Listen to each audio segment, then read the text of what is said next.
Hi అండి, welcome to Gruhalakshmi diaries. ఈరోజు వీడియోలో కారపు బూందీ ఏ విధంగా చేసుకోవాలో తెలుసుకుందాం. కొంతమందికి స్వీట్ ఇష్టమైతే కొంతమందికి హాట్ ఇష్టం. అలాగే కొంతమందికి స్వీట్ తినగానే హాట్ తినాలని అనిపిస్తుంది. అలాంటప్పుడు ఈ విధంగా కారపు బూందీ చేసి పెట్టుకుంటే 15 నుంచి 20 రోజుల వరకు చక్కగా ఎంజాయ్ చేయవచ్చు. ఇందుకోసం ముందుగా శనగపిండిని బాగా చల్లించి తీసుకోవాలండి. పూర్తిగా ఇదైతే చల్లించి తీసుకోవాలి, లేకపోతే ఉండలు ఎక్కువగా కట్టేస్తాయి.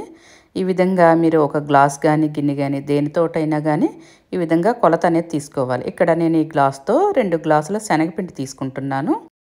ఒక గ్లాస్ శనగపిండికి 2 స్పూన్ల వరిపిండి తీసుకోవాలి. అంటే పావు గ్లాస్కి తక్కువగా వరిపిండి తీసుకోవాలి.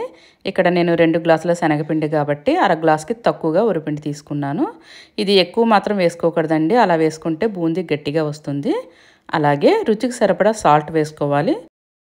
ఒకసారి ఇవన్నీ కూడా బాగా మిక్స్ చేసుకోవాలి.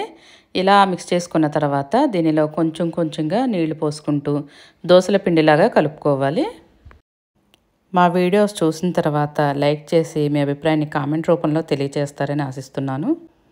ఈ పిండి మొత్తం ఎక్కడ ఉండలు లేకుండా బాగా కలుపుకోవాలండి. ఎక్కడైనా పిండి ముద్దల్లాగా ఉంటే మాత్రం మనం డీప్ ఫ్రై చేసినప్పుడు అవి పేలే అవకాశం ఉంటుంది.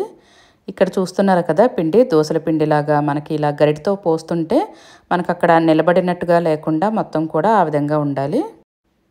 కలుపుకున్న పిండిని పక్కన పెట్టుకుని ఒక వెల్లుల్లిపాయనైతే పొట్టు తీసి ఈ విధంగా కచ్చా పచ్చాగా దంచుకోవాలి. మీకు పొట్టు తీయడం ఇష్టం లేకపోతే అదే విధంగా అయినా చేసుకోవచ్చు. దీనిని కచ్చా పచ్చాగా దంచుకుని పక్కన పెట్టుకోవాలి. అలాగే ఒక స్పూన్ జీలకర్ర తీసుకుని దోరగా ఫ్రై చేసుకుని దీనిని కూడా పౌడర్ చేసుకుని పక్కన పెట్టుకోవాలి. ఇప్పుడు డీప్ ఫ్రై కోసం ఆయిల్ పెట్టుకుని ఆయిల్ బాగా వేడెక్కిన తర్వాత ఇలా జాలీల గరిటె తీసుకుని దీనిలో మనం కలిపి పెట్టుకున్న పిండిని కొంచెం కొంచెంగా వేసుకుంటూ ఈ విధంగా తడుతూ ఉండాలి. ఇలా ఈ బూందీ వేసేటప్పుడు ఆయిల్ మాత్రం బాగా వేడెక్కి ఉండాలండి. అలా ఆయిల్ వేడెక్కి ఉంటేనే మనకి బూందీ అనేది గుండ్రంగా వస్తుంది. లేకపోతే చతికిల పడినట్టు అప్పడాల్లాగా తోకల్లాగా అలా వస్తూ ఉంటుంది. ఇక్కడ చూస్తున్నారు కదా ఎంత బాగా చక్కగా గుండ్రంగా వచ్చిందో. ఇదైతే కొంచెం కలర్ చేంజ్ అయ్యే వరకు దీనిని ఫ్రై చేసుకోవాలి.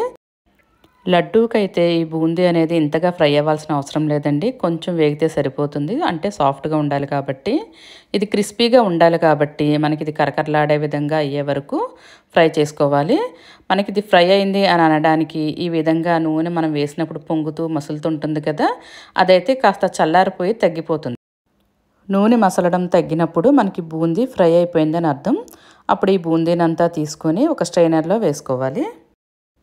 ఇలా ఈ బూందీ 1-2 వాయిలు వేసుకున్న తర్వాత దీనిని ఒక బౌల్లోకి తీసుకుని ఇంతకుముందు మనం దంచి పెట్టుకున్న వెల్లుల్లిని ఈ విధంగా దీనిపైన ఇలా పెట్టుకోవాలి.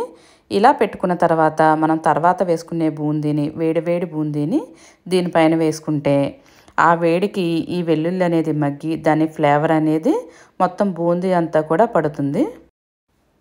ఇలా మొత్తం కూడా వేసుకున్న తర్వాత ఇప్పుడు వేరుశనగ గుళ్ళు కూడా ఫ్రై చేసుకోవాలి. ఇది మీరు తీసుకునే బూందీని బట్టి మీ ఇష్టాన్ని బట్టి వేరుశనగ గుళ్ళు వేసుకోవచ్చు.